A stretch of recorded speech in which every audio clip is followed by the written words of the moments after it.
అందరికీ నమస్కారం అండి. ఈరోజు నేను చేయబోతున్న వీడియో ఏంటంటే, అష్టాదశ శక్తిపీఠాల్లో 13వ శక్తిపీఠమైన హరిక్షేత్ర కామరూపాదేవి. అదేనండి, ఈ అమ్మవారికి మరో పేరు కామాఖ్యాదేవి. హరిక్షేత్ర కామరూపాదేవి వందనం, అభివందనం. నీలాచల వాసిని నిత్యాభివందనం అంటూ కామరూపాదేవి అనబడే కామాఖ్యాదేవిని నిత్యము స్తుతిస్తూ ఉంటారు. ఈ కామాఖ్యాదేవి కన్యక కనుక పెళ్లి కాని పిల్లలు కామరూపి అని అంటూ ఉంటారు. సమంగా లేని కొండ ప్రాంతం కనుక అసమ అన్న నాటి పేరు నేటి అస్సాంగా మారింది. నీలాంచలమున గల ఈ క్షేత్రానికి దగ్గరగా బ్రహ్మపుత్ర నది కలదు. సతీదేవి యొక్క యోని భాగం ఈ పర్వతం మీద పడింది. ఈ ప్రాంతము హిమాలయాలకు దగ్గరగా ఉన్నది. ఇక్కడే ఉన్న నీలాచల పర్వతం విష్ణు స్వరూపంగా భావించబడుతోంది కనుక హరిక్షేత్రం అయింది. కాముడికి ఖ్యాతి వచ్చిన క్షేత్రం కనుక ఈ క్షేత్రానికి కామాఖ్య క్షేత్రమని, కాముడు మళ్ళీ జీవం వచ్చింది కనుక కామరూప క్షేత్రమని పిలిచేవారు. ఈ ఆలయాన్ని 13వ శతాబ్దంలో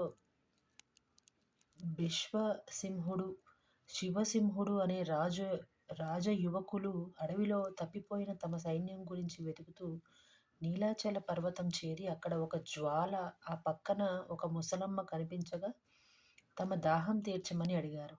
ఆ రాకుమారులకు ఆ ముసలమ్మ బ్రహ్మకుండం చూపించింది.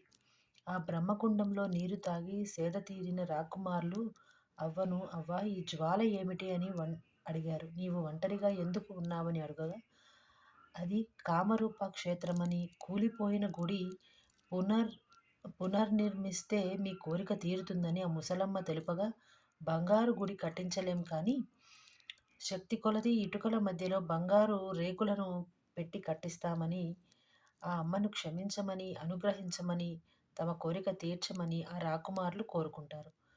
అలాగా వాళ్ళు కట్టించిన ఆలయానికి గాను ఆ తల్లి సంతోషించి వాళ్ళ కోరిక తీర్చి వాళ్ళ సైన్యాన్ని వాళ్ళకి దొరికేలా చేస్తుంది.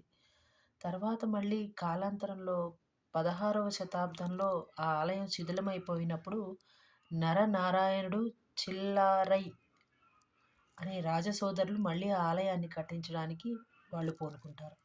ఈ రోజుకి ఇంతేనండి. అందరికీ నా వీడియోలు నచ్చితే కనుక లైక్, షేర్ అండ్ సబ్స్క్రైబ్ చేయండి. మరికొంతమందికి నా వీడియోస్లు చూడడానికి అవకాశం దక్కుతుంది.